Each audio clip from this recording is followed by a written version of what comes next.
Tungamire mukati mezviedzo mananda andibata ndimwedo domboni wikende ndimwimo otungamire tenzini tungamire semwana awonyara tabu unganyara zinyanga mananda anomunzwa kanama atinyarara imwite tenziwe nyanza tenzini tungamire aponda yasvika nyanza mananda aondichisa andichina zororo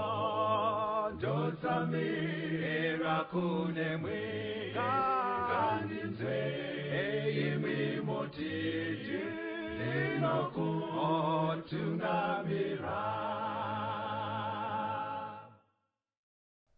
Kwazivai vateereri, tinomuchingamidzai kuchirongwa The Second Coming of Christ chamunopiwa naPastor Gift Rhodzi naPastor Caston Betera veku7th Day Adventist Church.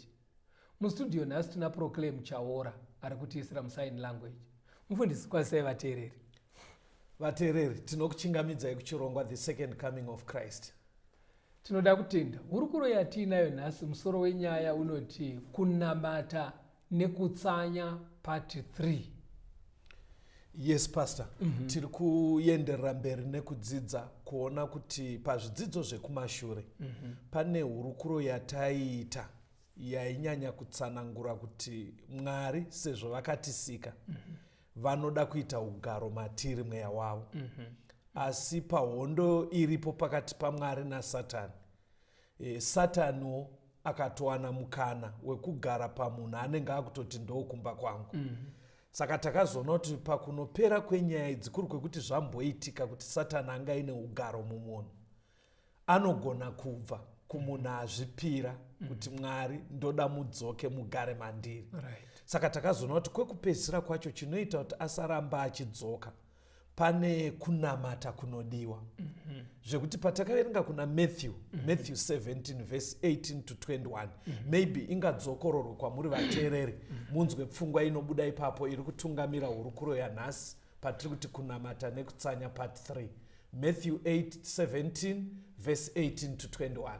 Mateo 17 verse ya 18. Zvino Jesu akamurayira, mweya wakaipa ukabuda kwaari, mukomana akapora kubva panguva iyo.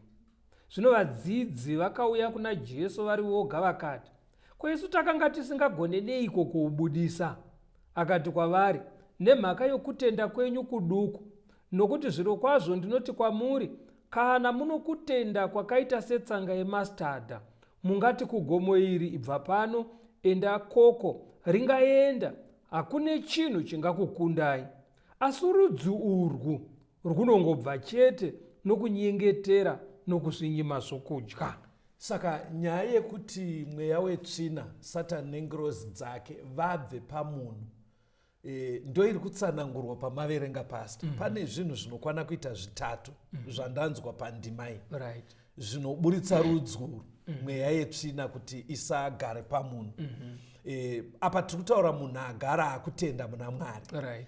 Uku ndekwekupedzisira kwacho zvinochimubatsira kuti arambe akadzivirirwa pamweya tsvina isadzoke iende isadzoke. Saka ndoda kuti zvijeke kuti zvitatu izvi hatisi kuti ndo zvinobva zvameka short hako mastages ekupedzisira kumunhu atenda kuna Mwari. Saka pane zvinhu zvitatu zvataurwa pastor. Chii chekutanga? Pataurwa kutenda. Thank you. Faith.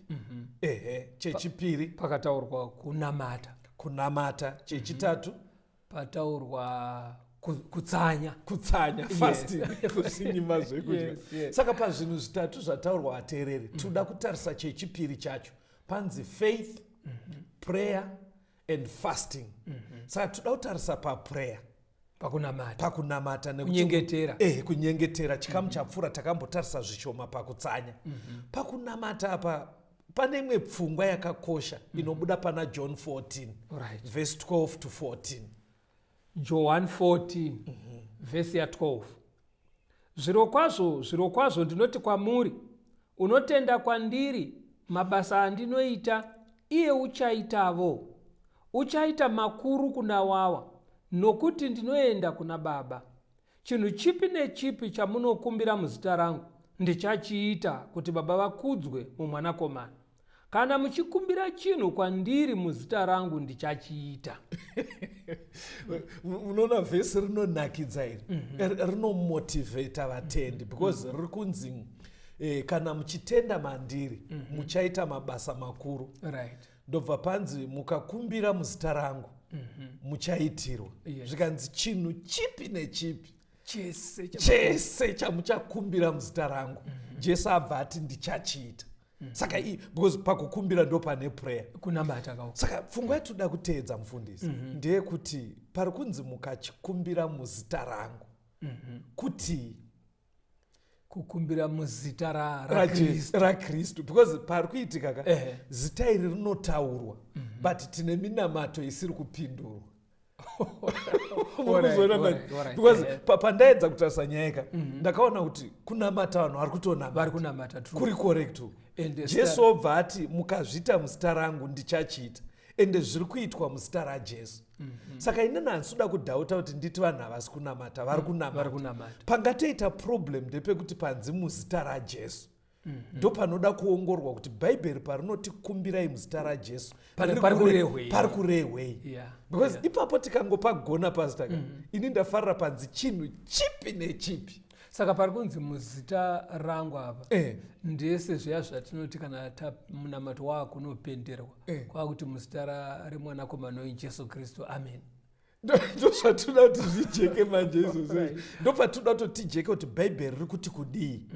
Saka vateereri toda kuona papfungwa yekuti muzita, name, mukunyorwa kwebhaibheri kana kuti munguva dzacho dzebhaibheri dzevaIsraeri, zita pakuti name zvairevei. Ipapo kaunoona kuti paunosvika munhu abudirwa nemweya watsvina, vanhu vachiti in the name of Jesus, I want to bind you, Satan. Ndo zvatoda because vadaro manje pandiri kureva pasitaka muchaona dzimwe nguva vadaro mweya uya wetsvina hauende. Kana kuti unodzoka futi, kana kuti unodzoka. Yeti Kristu ari kuti chipi nechipi mukangochiita muzita rangu zvinobva zvagadzirika. Panda kuti pajeke zvashua. Handei pana Genesis 22 verse 14 toda kuongorora pfungwa yekuti zita muvaIsraeri munguva dzebhaibheri zvaitakura kuti kudii kuti zita. Genesis 22 verse 14. Genesis 22 verse ya 14. Abrahama akatumidza nzvimbo iyo zita rinonzi Jehovha Jire. Saka nanhasi vanositi pagomo raJehovha ndipo paachaonekwa. Angaenda anze ndaunobayira Isaac pagomo riya reMoria.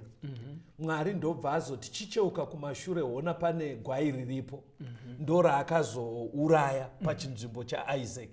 Saka Abrahama akabva atumidza nzvimbo iyi kuti Jehovha Jire. Muchirungu inenge ichireva kuti kureva kuti God the provider. Mwari anopa because aiburitsa pfungwa yekuti ndiye azopa sacrifice. Panzvimbo yekureva kwaIsaac Mwari ndiye apa hwai. Ndo zvinoreva kuti Jehovha Jire. Mwari anopa kuti God the provider. Saka muchaona kuti Mwari ari kutumidzwa nezita rekuti Jehovha Jire. Nekuda kwekupa kwaaita. Zita iri riri kutonongedzera zvaitwa naMwari. Ationei futi tichitedza pfungwa iyoyo pana vatongi 6 handei pana Judges 6 verse 23 to 24. Alright. Vatongi chapter 6 verse ya 23. Asi Jehovha wakati kwaari, rugare ngaruve newe, usatya, haungafi. Ipapo Gidheoni akavakirapo Jehovha aritari, akaitumidza zita rinonzi Jehovha Sharomi, ichiripo paOfura navaAbhiezeri kusvikira nhasi.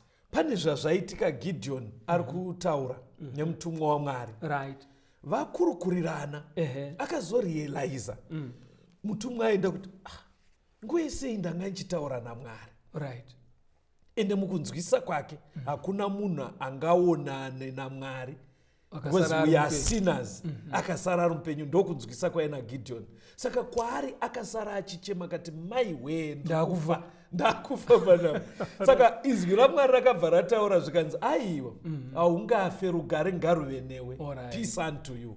Saka paakapedza zvaakaita nzvimbo iyo akabva aitumidza kuti Jehovah Shalom, kureva kuti Mwari werugare, God of peace. Nekuti audzwa kunzi be at peace, hausi kuzofa. Saka nzvimbo iyo ndewerugare, saka akabva atumidza kuti Jehovah Shalom. Inzvimbo yatumidzwa yatumidzwa, iri kutumidzirwa izita iri zvaitwa naMwari ka zverugare, zvokuunza rugare papa ifanira kufiwa. Saka muri kuibata. Hatiendei, ndoda kuti muzokomenda. Tanzwa pana Genesis 17 vhesi ya5 na15 tiri kutarisa mazita paaipiwa ringave zita raMwari rinenge rakatakura chii. Saka tiri kuona muenzaniso iyi, Genesis 17 vhesi 5 na15. Genesis 17 vhesi ya5. Zita rako harichazonzi Abhrama, asi zita rako richanzi Abrahama, nokuti ndakakuita baba vendudzi zhinji zhinji. Verse 15. Mwari akativo kuna Abrahama, kana ari Sarai mukadzi wako, haufaniri kuzomutumidza zita rinonzi Sarai, asi zita rake richanzi Sara. Vainetsana. Abrahama aine kutenda, but zvinhu zvaaitiswa nenguva yake zvimwe zvacho ka vaitoita nguva ari kudzidzisana chikoro. Mwari naAbrahama. Kuti mukadzi haasi kubereka, haasi kuita mbereko. Mukadzi atokura achembera. Uramba uchinzi chaMwari ka, ende vazukuru vauchaita. Saka sapairamba pachinetsana. Uyu watakuti Abrahamu ainzi Abraham. Saka Mwari vaona zvanetsa mumwe musi wamaverengo uyu, ndopa akanzi kuti ndikuudzo zvandinotaura ichokwadi. Uchaita baba wemarudzi, ndakutokuchinja zita. Hauchanzi Abraham, asi wakunzi Abrahama, baba vendudzi zhinji. Saka Sarai ndoraive zita remukadzi waAbraham, repachitupa rakabva rachinjwa kunzi Sara. Saka muri kuona here kuti mazita aya ari maonei? Zvandaona apa mazita paaidaidzwa munguva idzi, kunga kutumidza nzvimbo kana kutumidza munhu kana kudaidza Mwari, aidaidzwa zvichienderana nezvaitwa kana kuti zviri kuitika kana kuti zviri kutarisirwa kuzoitika. Exactly. Ndo maitirwa aita iwayayo. Handei pana Genesis 32 verse 24 to 30. Nyatsopa atsetsai vateereri vanzwe kanyaya karipo. Ndichazokubvunzai mubvunzo, saka pamune muchiverenga teererai zvamuri kuverenga. Genesis 32 verse 24 to 30. Genesis 32 verse 24. Asi Jakobho wakasara ari oga. Mumwe murume akaita mitsimba naye kusvikira utonga huchitsvuka. Zvino wakati achiona kuti haagoni kumukunda, akamubata pahudyu, hudyu ikaninguka nemitsimba naye. Iye akati, chindirega ndiende nokuti utonga hotsvuka. Iye akati, handingakuregei kuti muende musati mandiropafadza. Akati kwaari, zita rako ndianiko? Iye akati, Jakobho. Akati, zita rako harichazonzi Jakobho asi Israeri, nokuti wakarwa naMwari navanhu ukakunda. Jakobho akamubvunza akati, ndiudzeivo zita renyu. Iye akati, unondibvunzireiko zita rangu? Akamuropafadza ipapo. Zvino Jakobho akatumidza nzvimbo iyo zita rinonzi Penieri, nokuti wakati, ndakaonana naMwari, upenyu hwangu hukachengetwa. Maita basa pastor. Pane zvinhu zviri zvapiwa mazita mundimai. Mazviteererere zvii zvapiwa mazita zvinhu. Pane nzvimbo kayanzi Penieri. Right. Mateerera. Jacobho abva azochinjwa akanzi Israeri. Ndizvozvo. Jacobho ateereri zita iroro rinoreva utsotsi, munhu ane unyengeri echita. Alright. Ndozvarinoreva. But panapa manje pane pepaoma akunosangana namukoma achitya. Papa akuda munamato, background yacho ateereri vamwe vanoiziva. Ndobva waona kuti panapa pachada utsotsi. Pakuda munamato. Hanzi akasara ari ega usiku hwese achinamata. Kusvikira ndobva aita mutsimba nemumwe munhu. Vari kukikiritsana paya. Ndobva azorealize kuti aiyo, panapa ndiri kutoita mutsimba nemutumwa waMwari. Alright. Asi munhu wandandifunga kuti pamwe abva kuna mukoma Isa wada undiponda. Ndobva aramba akabata munhu yeye. Zvikanzi aiwa kashamari ndauda kuenda, zvikanzi amuende ndikomborerei. Zvikanzi munonzani? Zvikanzi chandingatoita iwewe kukukomborera kwandingatoita. Ndakukuchinja zita. Hauchanzi Jacob, waakunzi Israeri. Handiri mazvibata ka? Zvikanzi kweimimiwo zita renyu ndiani? Zvikanzi aiwa, hatimbosiya iyoyo. Saka yanzi mutumwa atozoenda. Jacob panzvimbo paya akabva ati, pano panapa ndaonana naMwari kapanapa. Asi handina kufa. Handina kufa. Ndobva atumidza zita rekuti Penieri. Chii chamuri kuona pandima iyi, pastor? Takatasa pamazita, ndopatiri kuda. Tiri kuona zvakare kuti Jacobho achinjwa zita kuchibviswa iri rake rekuberekwa naro raireva utsotsi, kunyengera. Ndobva apuwa zita nyowani. Yes. Nekuda kwedanho raanga apinda pakugadzirisa ukama hwake naMwari. Right. Then nzvimbo iyoyo zvakare iye Jacob abva aitumidza zita, kwete kuti yanga isina madaidzirwo ayaitwa. Yes. Aitumidza zita nekuda kwekuti asangana naMwari akarega kufa, abva atumidza zvinoenderana nezvaaitirwa. Ndikuda pfungwa yekuti mazita aienderana nezvaitika kana zvichazoitika kana kuti zviri chimiro charatidzwa ndo zvaitakurwa nezinzi zita. Rambai makabata pfungwa iyo mufundisi. Toda kuti vateereri timbonzwa arwiyo. Touya toenderera mberi nechidzidzo chedu kunamata nekutsanya part 3. Rambai muri pachirongo.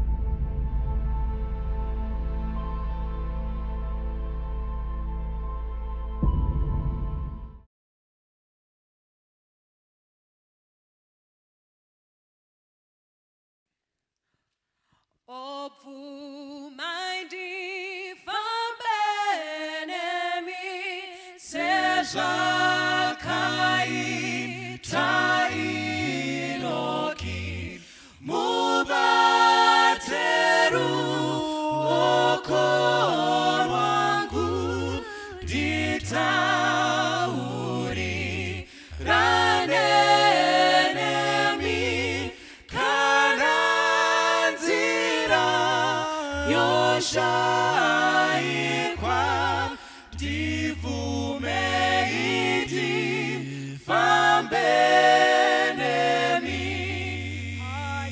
Handingambofambi ndega dutu riri kuvhuvhuta, mirauya kateiwa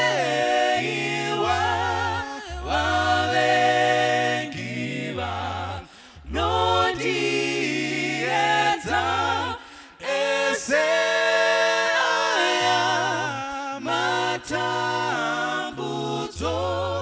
ndivumei ndifambe nemi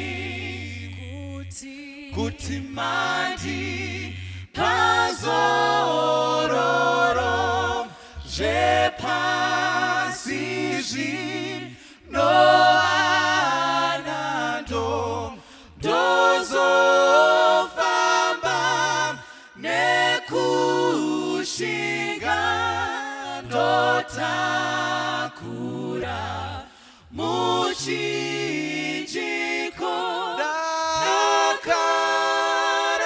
ndione Zioni, tenzibvumai ndifambe nemi.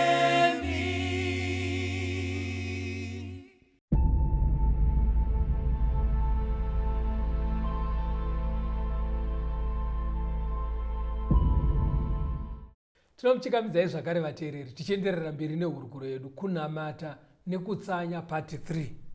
mufundisi ngatienderei mberi tichiona mienzaniso iri mubhaibheri yekutumidzwa kwemazita kuti zvijeke kuti mupfungwa dzevahebheru vaisraeri munguva dzebhaibheri zita raitakura zvinoenderana nezvaitika kana zvichazoitika kana kuti chimiro charatidzwa ringave zita renzvimbo kana remunhu kana ramwari rine zvakawanda zvaraitakura. ngatione imwe muenzaniso wokupedzisira pana 1 Samuel 4 verse 21 to 22. Samueri wokutanga 4 vhesi ya21. Akatumidza mwana zita rinonzi Ikabhodhi, achiti kukudzwa kwabviswa kuna Israeri, nokuti areka yaMwari yakanga yatorwa, uye nokuda kwababa vomurume wake nomurume wake. Akati kukudzwa kwabviswa kuna Israeri, nokuti areka yaMwari yatorwa. Muroora waElwi murume wake vanga vashereketa vatora areka ine mitemo kuenda nayo kuhondo. Baba ndo vaive muprista nguva iyoyo. Saka vachirwa nevafiristia areka ndobva yatorwa. Saka mukunzwisisa kwavo sekudzidzisa kwebhaibheri, areka maive nemitemo ine gumeya zvaifananidzira kuti pairi ndo pana Mwari. Saka kwavari vaitoti kubwinya kwaMwari nekukudzwa kwake paenda areka nevafiristia kwaendawo. Then tezvara vake vaive muprista ndo vaimiririra vanhu kuna Mwari. Vakabva vafa dei iroro. Areka yaenda muprista afa. Saka muroora ari kubva ati saka hapachisina kakukudzwa kwenesheni yedu nekuti chinotimirira kuna Mwari afa. Areka yacho inomirira kukudzwa kwaMwari yaenda. Saka hanzi anga ine mimba yenge yakutoponwa. Saka mwana waakazvara akabva mutumidza kuti Ikabhodhi, zvinoreva kuti the glory has departed. Mwana azvarwa musi waitika zvinhu. Mwana azvarwa musi waitika. Saka akabva amutumidza zita riri kuenderana nezvaitika. Pari kujeka ka samaraiza itinzwe zvamabata pasi. Zvatabata mufundisi ndezvekuti nemi vateereri panonzi zita mukunzwisisa kwevaIsraeri kwevahebhuru, zita hazingori zita sekungoti custom, kuridudza izwi racho, asi kuti zvine zvarinenge rakatakura. Kana ari munhu ari kutumidzwa zita, kana iri nzvimbo iri kudaidzwa zita, kana kuti ari Mwari ari kudaidzwa, madaidzirwo ari kuitwa ipapo anoenderana nechimiro chiripo kana kuti zvaitika kana zviri kutarisirwa kuti zviitike. Thank you. Pfungwa iyi yebhaibheri haina kunyanya kusiyana neverudzi rwedu kunoku pasta. Muchaona kuti nguva yandakura inini ndiri mufana ndakakura muenvironment yekuti because vanhu vanga vasati vakuzwa shoko raMwari, misha mizhinji yenge ine mabarika guru zviya zvekutoti zvekuita wakadzi madzimai akawanda. Inguva dzacho dhondwari. Saka matumidzirwo aita vana nanamai vari paguru apa waiona kuti ane chekuita nesituation iri kutoraramika pamusha. Zvekuti vaitochayana mumazita. Instead yekuti mai guru vanetsane namai nini, vainetserana pazita ravatumidza mwana. Zviya zvekuti kana vafunga kunyomba uyo vanongodeedza mwana. Vanongodeedza mwana, but mukudeedza mwana wavo vanenge vachitonyombawo. Saka pfungwa iyoyo ndo iri mubhaibheri patinotaura kuti zita. Ndo pfungwa iri mubhaibheri. Saka patinoda kuenda izvi nezvi pastor, toda kudzoka pana John 14 verse 12 to 14. John 14. Yes. John 14 verse ya 12. Zvirokwazvo ndinoti kwamuri, unotenda kwandiri mabasa andinoita iye uchaaitavo. Uchaita makuru kuna wawa, nokuti ndinoenda kuna Baba. Chinhu chipi nechipi chamunokumbira muzita rangu ndichachiita, kuti Baba vakudzwe mumwanakomana. Kana muchikumbira chinhu kwandiri muzita rangu ndichachiita. Chichitsanangura ichidudzira indima iyi pastor. because pari kunzi chipi nechipi chamuchaita muzita rangu ndichaita. Nekwatabva ka zvajeka kuti because pambobuda funga yekuti patine mhaka yei pamwe pacho pari kukumbirwa nezita raJesu zvokona kuitika. Exactly. Ndinozvoona. Saka zvabuda pachena ndezvekuti Jesu paari kuti chamunokumbira muzita rangu haasi kungoreva kudaidza kungoti Jesus. Okay. Ndo zvandabata. Magona. Yanditika. Asi ari kureva kuti munhu ari kudaidza uyu ane ukama naJesu. Anonzwisisa kuti Jesu ndiani. Yes. Zvakare anoziva zvinogona kuitwa naJesu. Thank you.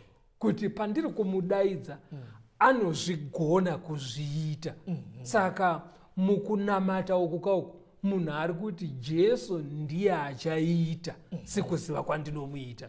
Ndo zvandanzwisisa. Anenge ari kuziva zviri Jesu in full. Right. Ndo zvinonzi in the name of Jesus. Saka hakusisiri kwekuti kuya sekungosipela word racho kungoti in Jesus name. Hazvisi kureva kudaro nekudzidza kwataita. Saka muchiona pana Mateo 7 verse 21 to 23 iverengei munzwe. Mateo 7. Havazi vose vanoti kwandiri Ishe Ishe vachapinda muushe hwokudenga, asi unoita kuda kwaBaba vangu vari kudenga. Vazhinji vachati kwandiri nezuva iro, Ishe Ishe, hatina kuprofita muzita renyu here, nokudzinga mweya yakaipa muzita renyu here, nokuita mabasa esimba mazhinji muzita renyu here? Zvino ndichavaudza pachena, handina kutongokuzivai, ibvai kwandiri imi vaiti vokusarurama. Saka pana pari kutaurwa vatendi vari kutoshandisa zita raJesu sezvo muchitaura zviya sekunge muri kungoti in the name of Jesus kungoaburitsa achibuda pamuromo. Handizvo. Saka mambva manzwa kunzi vakawanda vari kutotaura kudaro pakupedzisira vachazonzi naMwari handikuzivei. Kureva kuti zita raJesu raishandiswa pakunamata. Asi vanhu havasina ukama naJesu. Havana ukama naye. Saka vateereri ndoda kuvunzai mubvunzo uyu. Pastor Rhodes vachakupindurirai. Saka imi musatadzi. Matenda muna Jesu sezvatiri kudzidza kuti pekutanga panoda faith. Wobva wabhabhatidzwa. Unofanira kuchinja zita rako here kuti upiwe rechechi kana kuti runoratidza kuti waakunamata. Manzwa here mubvunzo wateereri. Watenda muna Jesu, wabva wabhabhatidzwa sekudzidzisa kwaro. Zviri necessary here kuti uchinjwe zita, usaramba uchidedzwa nerepachitupa, upihwewo runoratidza kuti waakuita zvechechi. Aiwa kakasiyana. Nyaya haisi pakuchinja zita, asi kuchinja unhu, mararamiro. Magona. Hanzi yapiwa namufundisi ndoyechokwadi vateereri. Chiri kutaurwa patinoti nemu, tiri kunotaura character. Haizi nyaya yekungodedza zvichibuda mumuromo. Zita mukunyorwa kweBhaibheri rinenge rakatakura character, ndo rakatakura unhu hwese hunodiwa. Maybe kuti zvijeke kuti zita rakatakura character yese. Ngatimbonai muenzaniso kuna Exodus 33 pastor. Kune nyaya ndinoda kuti tiitarise. Verengai kubva pavhesi ya12 kusvika pa14. Exodus 33 verse 12. Zvino Mozisi akati kuna Jehovha, tarirai, makati kwandiri, kwira navanhu ava, asi hamuna kutizivisa kuti muchatumani neni. Kunyangwe makati ndinokuziva nezita rako, wakawana nyasha pamberi pangu. Zvino kana ndakawana nyasha pamberi penyu, chindiratidzai nzira dzenyu kuti ndikuzivei, ndiwane nyasha pamberi penyu. Rangariraiwo kuti rudzi urwu ndivanhu venyu. Jehovha akati, ini ndimene ndichaenda newe ndikupe zororo. Vanga vaita chimhuru chiya, vatadzira Mwari. Right. Saka Mwari ndobva athreatena kuti ndoaparadza vese, Mozisi ndobva anamata. Saka zvikanzi chikondi nyaya nerwendo. Zvikana Mozisi aiwa paakunetsa manje. Kana manyatsonditendera nditungamire vanhu, imi murungoramba muchitaura kuti munondiziva nezita. Chimbondiratidzaiwo nzira dzenyu. Ndinyatsa kukunzwisai ndikuonei. achirevei? ari kuti ndoda kuenda nemi ndinyatsa kukuzivai. Alright. Rwendo urwu handisi kuzorutanga ndega ndichitungamira vana. Kusvika Mwari ati alright ndiri kuenda newe. Saka paaiti ndiratidzei nzira dzenyu aiti ndiratidzei zvamuri chaizvo chaizvo ndikuzivei. Ndikuzivei because imi muri kungoziva one side. Imimi mati munondiziva. Ina handisati akunyatsokuziva. Saka instead yekuti ati ndiratidzei zita renyu, ari kuti ndiratidzei nzira dzenyu. Because aizoti pandiri kuti nzira dzenyu ndiri kureva zvamuri. Imimi pamati munondiziva zita muri kureva zvandiri unhu hwangu. Munohuziva. Saka Moses aitoreva kuti paari kuti Mwari makati munondiziva nezita. Aedza kureva kuti Mwari munondiziva zvandiri. Saka iye akukumbira kuti ndodo kukuzivai zvamuri. Mwari akati aiwa ndiri kuenda newe. Haana kugutsikana. Verengai verse 15 to 17 yaExodus 33. Exodus 33 verse 15 to 17. Akati kwaari, kana imi mumene musingaendi neni, regai henyu kutibvisa pano. Nokuti zvichazikanwa seiko kuti ndakawana nyasha pamberi penyu, ini navanhu venyu. Hakuzi kuti muende nesu tigova vakatsaurwa, ini navanhu venyu, pakati pavamwe vanhu vose panyika dzose here. Ipapo Jehovha akati kuna Mozisi, ndichaitavo chinhu ichi chawareva, nokuti wawana nyasha pamberi pangu, ndinokuziva nezita rako. Iri kuramba ichidzoka nyaya yaya. Zvikanzi aiyoka vanhu handinawo vanoda assurance yekuti kutadza kwavaita mavaregerera. Saka ndofanira kugona kunotaurawo navo ndichivaudza zita renyu. Paari kuti zita renyu ari kuti ndichivaudza zvamuri ndichivatsanangurira kuti ndimi ani makamira sei. Kuti mukuru ari kufamba nesu akamira so. Zvikanzi saka vanhu havanononetsa kuti ndingowati hatichiendai. Vari kutoda assurance yekuti vazoti imimi mukuru makamira sei. Verengai verse 18 munzwe. Exodus 33 verse 18. Pavhesi ya18. Yes. Iye akati, dondiratidzai henyu kubwinya kwenyu. Saka Mwari angaramba achitsanangura achiti Moses iwo ndokuziva nezita. Kureva kuti ndinokuziva zvauri, karekta yako. Zvikanzi but ko vanhu kusvikira Mwari ati iwe ndiri kukuziva. Kusvikira Moses azoti mukuruka imbondiratidzai kubwinya kwenyu. Ari kuedza kureva kuti ndoda kumboona zvamuri. Hakusi kubwinya kwataakutora izvo because izvo tikati glorika tiri kureva chinhu chiri kutaima. Paari kuti ndiratidzai kubwinya kwenyu ari kuti ndoda kuziva zvamuri. Zvamuri chaizvo. Mwari vakabvuma here? Because ari kuziva kuti ndikati ndoda kuziva kubwinya kwenyu it's equal to his name. Ndibatsire ipapo. Kuti kubwinya kwaJehovha ndiro zita rake. Ndo zvaatori. Saka vateereri mukateerera papaseji pari kunzi ndoda kuziva nzira dzenyu, ndoda kuziva zita renyu, ndoda kuona kubwinya kwenyu. Chinhu one chiri kutaurwa pari kunzi nzira dzenyu Mwari, your ways. Pari kunzi zvamuri. Pari kunzi ndodawo kukuzivai. Pari kunzi ndoda kuziva zvamuri. Pari kunzi ndoda zita renyu, ari kuti ndoda zvamuri. Pari kunzi ndiratidzei kubwinya kwenyu, ari kuti ndoda kuziva zvamuri. Chinhu one. Mwari vakabvuma here? Verengai verse 19.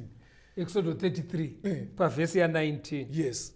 Jehovha akati, ndichapfuudza kunaka kwangu kwose pamberi pako, nokudana zita raJehovha pamberi pako. Asi ndichanzwira nyasha wandinoda kunzwira nyasha.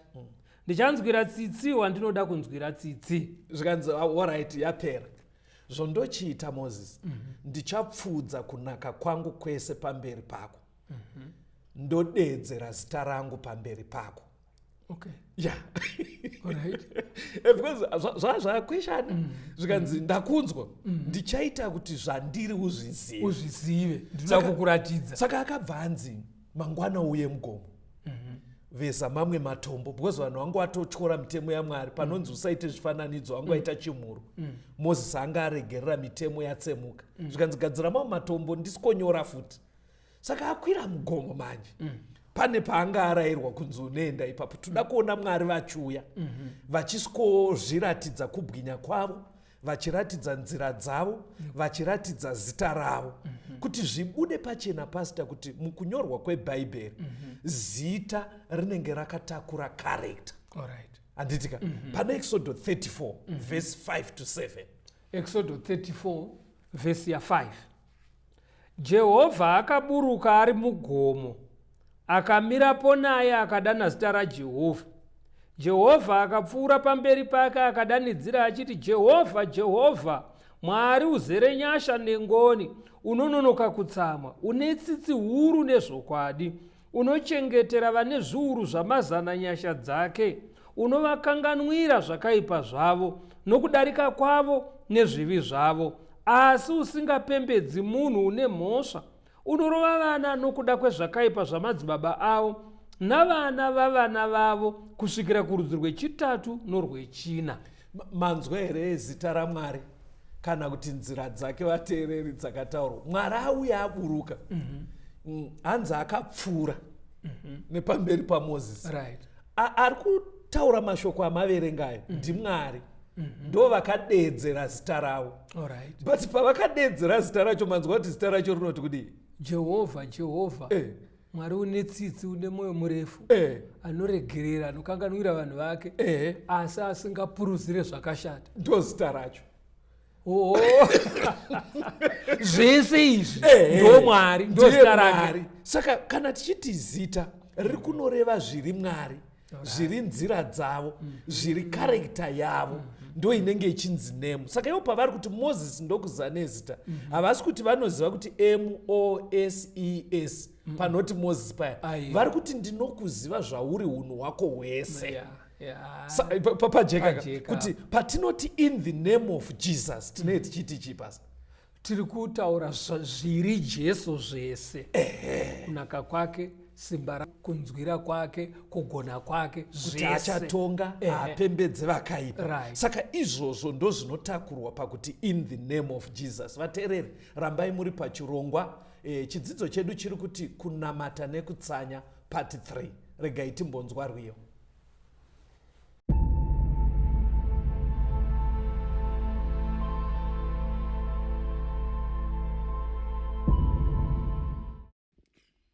Panyika ino kuchema chete, hapana mufaro, matambudzo, asi kudenga tichazorora. Toimba nengirozi, Deva chene. Panyika ino kuchema chete, hapana mufaro, matambudzo, asi kudenga tichazorora. Toimba nengirozi, Deva chene. Jesu yai muzotora venyu, tende kudenga neva chene. Nairoro zuva tichafara kwazvo, toimba nengirozi neva chene. Jesu yai muzotora venyu, tende kudenga neva chene. Nairoro zuva tichafara kwazvo, toimba nengirozi neva chene. Sandione semurombo, sendakaraswa, handina kuraswa, Joshua renga, asi kudenga kumshawa baba. Toimba nengirozi, neva chene. Sandione semurombo, sendakaraswa, handina kuraswa, Joshua renga, asi kudenga kumshawa baba. Toimba nengirozi, Deva chene. Jesu yai muzotora venyu, tende kudenga neva chene. Nairoro zuva tichafara kwazvo, toimba nengirozi neva chene. Jesu yari muzotora venyu tende kudenga nevachende nairoro zuva tichafara kwazvo toimane ngirozi nevachende toimane ngirozi nevachende toimane ngirozi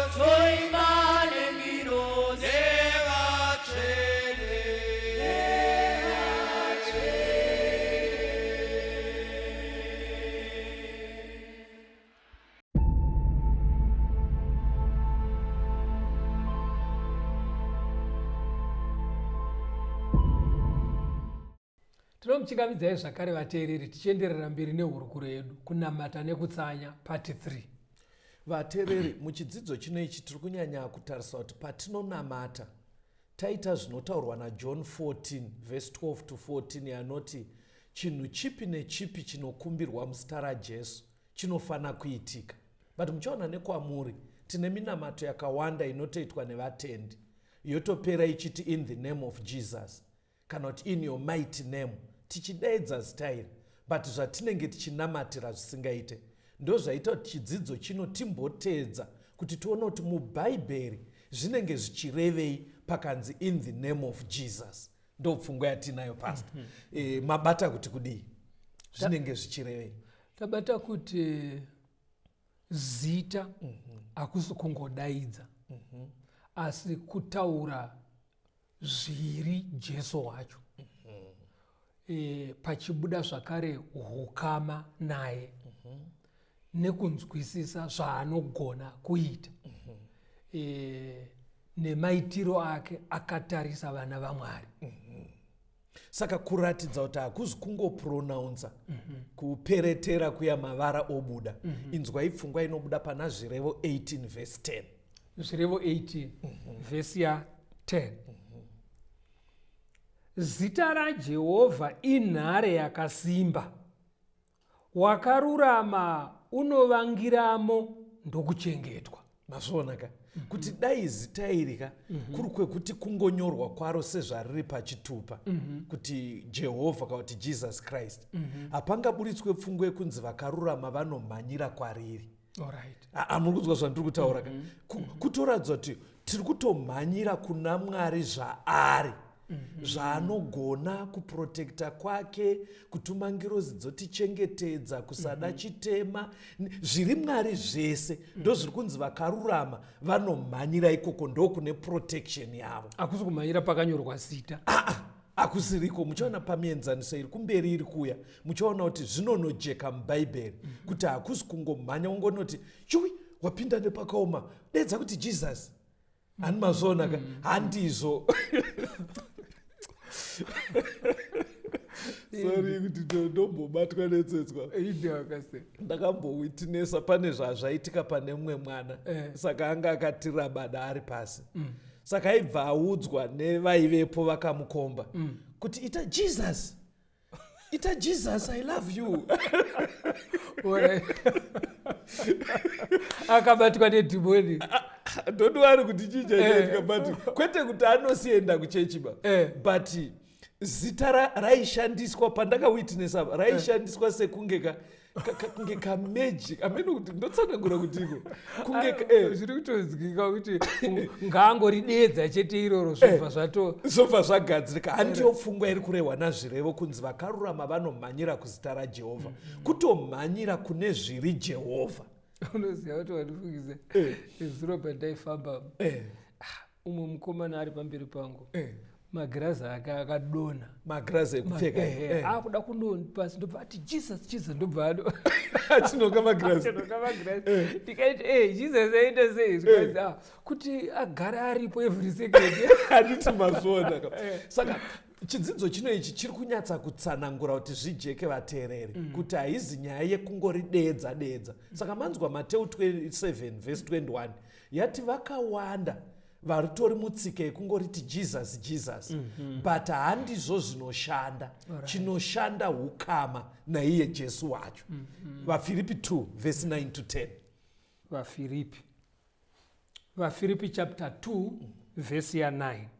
Saka Mwari wakamukudza zvikuru akamupa zita rinopfuura mazita ose, kuti muzita raJesu mabvi ose afugame, avari kudenga navari panyika navari pasi penyika.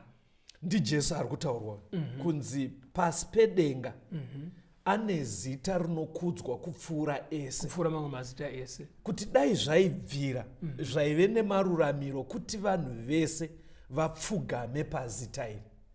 Osaka kana achinzi ane zita rinopfuura amwe mazita, kureva kuti chikundya chaainacho pakuremekedzwa kwake naMwari. Because chinonoratidza kuti ndo zviri kurehwa pari kunzi dai zvaigona kuti mabvesi apfugamire, hapasi kunzi nyorai kuti Jesus Christ pachibepa moisa apa vanhu vopfugama. Unobva waona kuti saka bhaibheri parinoti zita harisi kunoreva kungotaura mavara acho, riri kunora chikundya zvaari, kuti Jesu ndiMwari, ndiye musiki, ndiye akatifira, ndiye achamutsa vanhu, ndiye anoregerera zvitema, murapi wedu, ndiye anopa simba, haadi zvakaipa, ndiye achaita kuti parutongo muri kuona zvese chikudya ichocho icho chikunza ichi chine maruramiro ekuti dai vanhu vapfugama kwaari. Saka pfungwa iyi yekuti unongoidedza mirai timboona example kuti muone zveshuwa hakusi kungotaura vara. Pana mabasa 19 pastor verse 13 kusvika pa18. Mabasa 19, yes, verse 13 kusvika pa18. Mabasa 19 vhesi ya 13. Zvino vamwe vaJudha vavuki vaipota-pota vakaidza kudana zita raShe Jesu pamusoro pavaiva nemweya yakaipa vachiti, ndinokupikirai naJesu unoparidzwa naPauro. Vaiva vanakomana vanomwe vomumwe muJudha wainzi Skeva, muprista mukuru, vaiita izvozvo. Mweya wakaipa ukapindura ukati kwavari, Jesu ndinomuziva naPauro ndinomuziva, asi imi ndimi vanaaniko? Ipapo munhu waiva nomweya wakaipa akavamukira simba, akavakurira vose vari vaviri, akavakunda. Nokudaro vakatiza mumba imomo vasine nguo, vakuvadzwa. Ipapo zvikazikamwa navose vaJudha navaGiriki vakanga vagere Efeso, vakatya vose zita raJesu rikakudzwa. Paul paaifamba achiparidza semunhu aitenda muna Jesu, anga asiya nzira dzekare, anga muukama naMwari, paaitoparidza kuri kwekuti asangana nemweya yetsvina, airayira muzita raJesu yoenda. Saka vakomana ava manje vakazviona, saka kwavari vakafunga kuti chidobi chinyowani. ndoti kudii?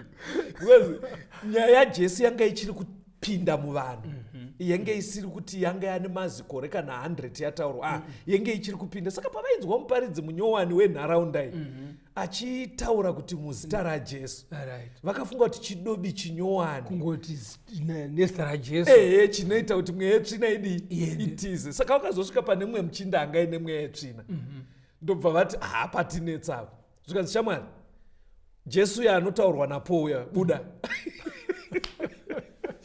Vakaadzi mweya yetsvina vakati aiwa kawakomana, Jesu wamurutaura ini ndomuziya, Paul ndomuziya, but imimi ndimanani? Mazopinda papi? Pane zviri Jesu hapana naPaul, imimi mapinda papi? In other words, mweya wetsvina waisati vara rekuti Jesus ndogona kurispera, rekuti Paul ndogona kurispera, but imimi renyu rinospelewa sei? Because paari kuti imimi ndimanani, haasi kuti ndiudzei kuti ndinonzi Caston kana kuti tisiwa naSkeva. Wenge uchida uri kuedza kuti ndiudzei karekta yenyu iri kukwana papi pamakarekta aJesu naPaul, kureva kuti hamuna ukama very good. Zvamuri imimi wakomana nezviri Jesu nezviri Pauro, hapana ukama huripo, mapinda pa. Saka mweya wetsvina waisabvunza mazita avo epachitupa, uri kubvunza ukama hwavo naJesu. Waibvunza kuti imimika nezvamuri hatisi kuona linki pakati penyu naJesu, imimi futi hatisi kuona linki pakati penyu naPaul, but Paul naJesu linki yacho toiziya. handiri mazona imimi mapinda papapa. Saka pfungwa inonobuda pasta ka kurudzirai vatendi nevateereri ndokumbira kuti mutombotaura navo. Zita rekuti Jesus riri kushandiswa sekunge kachidobi kaskiri kunge bhatani rekupuresa zvobva zvabatira kuti paita problem panobva panzi in the name of Jesus. Riri kunoitwa zvekuti ukanotarira kazhinji patinoridaro isu vacho kana kuti vari kuridaro woenzanisa zvinodiwa naKristu nezvemunhu wacho ari kutaura kudaro zvakasiyana. Unotoona kuti hapana ukama, unotoona kuti hapana ukama. Saka riri kuitwa kunge zvinonzi kachidobi kekuti zvinhu zvitinakire. tasekunge kachipanera kekuti Exactly, kuti panetsa pakuda kazita ikako ndokumbira kuti pagadzirisei, because even dzimwe nguva unogona kuona munhu wekutotiwo hatibvumidzwe kujaja pasta, but uchingoonawo mararamiro emunhu unenge uchitoti uyu dai ashingairawo kuita ukama naMwari, but munhu iye unogona kutoona aine kana kabhengo kana kaine karata kakanzi Jesus. Mukona zvandiri kutaura, zita riri kunoitwa kunge zvinonzi kachidobi kekungokinurisa. Taurai nevateereri vanyatsonzwisisa kuti Mwari ane shungu dzekutipindura minamato. Mwari vanoda kuti tibude mune zvinotinetsa. Ende ndo vari kuti ukanamata chinhu chipi nechipi muzita rangu ndichachiita. Batsirai vateereri tibve uku tiuye kuri kudiwa pasi. Taurai navo vateereri. Nyaya iri kujekeswa panapa namufundisi ndeyekuti kana zvichinzi tinamate muzita raJesu iye agotiitira, hakusi kungoridaidza chete kuti ranzwikwa kuti Jesus, asi panofanira kuva neukama pakati pako iwe uri kunonamata. Panoda ukama naJesu, kumuziva, panoda kuziva zvaanoda, woshingaira kuzviita. Pamunenge muchidaro, kunamata kwako mupfungwa zvinofanira kunge zvakajeka kuti ndiri kutaura kuna Jesu ari mwanakomana waMwari, ari Mwari ane masimba ese maari, anogona kuzviita. Kana wauya wakadaro, hapana chikonzero chaunodzokera usina. ndo pfungwa inobuda pana Mabasa 4 verse ya 12. Acts of the Apostles chapter 4 verse 12. Mabasa 4 verse 12. Nokuti hakuna kuponeswa kuno mumwe, nokuti hakuna rimwe zita pasi pedenga rakapiwa pakati pavanhu ratingasunungurwa naro. Pari kuramba pachidzoka kuti hakuna rimwe zita rakapiwa. Zita iri hakusi kureya kurispela. Magona mufundisi matsanangura zvakanaka. Saka ngatichikonkluda inyaya iyi. Handei kuna 1 John chapter 5 munotanga maverenga verse 13. Johani wekutanga 5 vhesi ya 13. Ndakakunyorerai zvinhu izvi kuti mugoziva kuti muno upenyu husingaperi, iyemi munotenda kuzita romwanakomana waMwari.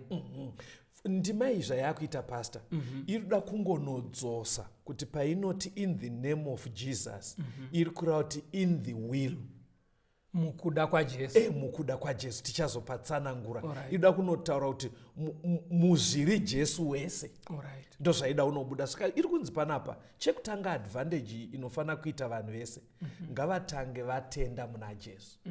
Saka manzwa John ari kutoti ndiri kutokunyorerai nyaya iyi kuti inyatsa kukujekerai because makatenda muna Jesu. Then pavhesi 14 ya 1 John 5 inoti kudii? Johani wekutanga 5 vhesi ya 14. Yes.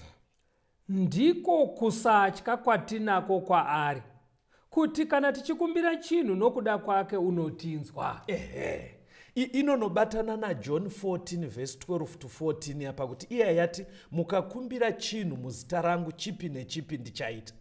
Iyi manje yakutoti ndosaka muchiona vatenda hatityi, nekuti tikakumbira chinhu mukuda kwake according to his will chinobva chaitwa.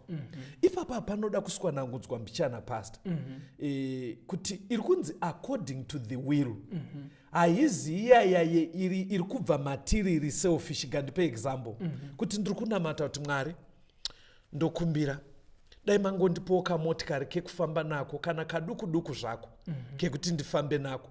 Imi mobva manditi aiwa usanamata uchidaro.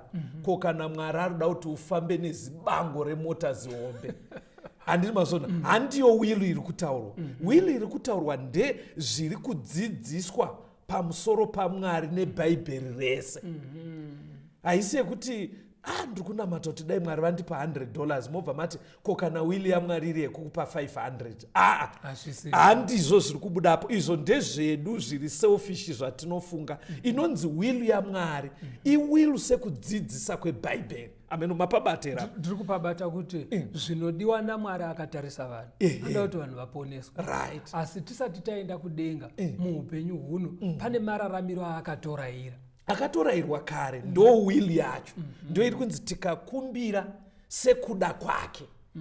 Hakusi kwekuti Mwari imwe nguva ari kunzi ari kuda kuti ndiite 1000 kwete 50, saka mobva manditi aiwa usanamata uchiti 50 pamwe Mwari ada 1000.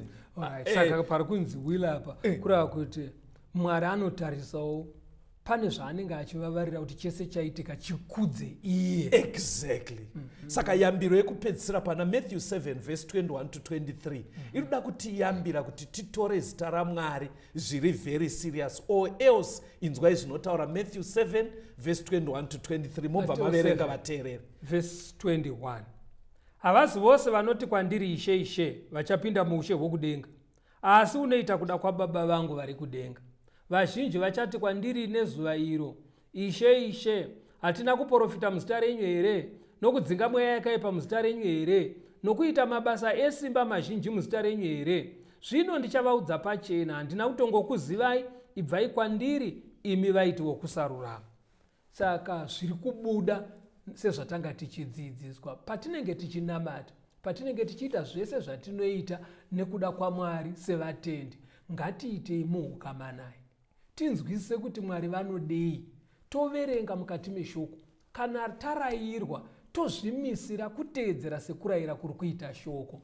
Mwari zvavanoda ndo munzira dzotofamba madziri. Kana tadaro, kana taakunokumbira, taakunomukumbira muukama. Kana tiine zvataakuita, taakuzviita muukama. Hapasisina kuzviratidzira kana kuda kusunda kuda kwedu isusu. Saka hatingoshandise zita chete kana kungodaidza zita chete, aiwa, asi tinotaura zita raMwari zvaari muukama naye Mwari vanotiitira. Panogona kuda kuva pachitsetsenurwa kana paine mibvunzo yamunoda kuti tibatsirane, kana kuti makamisa zvimwe zvidzidzo zvakaitwa kumashure zvinobatsira kuti nyaya idzi dzijeke, tine maWhatsApp groups anotumirwa zvidzidzo every morning, day rega rega, zvinobatsira kunzwisisa kwedu Bible. Saka Pastor Rhodes vachataura kwatiri phone number dzekuti mukaisa mamessage munobva mapiwa malink ekupinda maWhatsApp groups iwayo, ndo munotumirwa zvidzidzo every morning.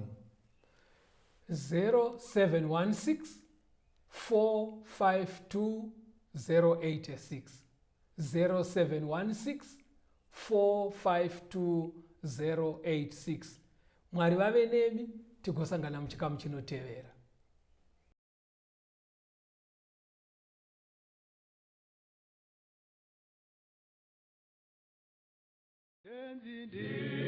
Tungamire mukati mezviedzo mananda andibata ndimwedo domboni wikende ndimwimo otungamire tenzini tungamire semwana awonyara tamu unganyara zinyanga mananda anomunzwa kanama atinyarara imwite tenzi wenyanza tenzini tungamire aponda yasvikanyanza mananda aondichisa andichina zororo ndotsamira kune mwika ngandinzwe imwi moti ndinokutungamira.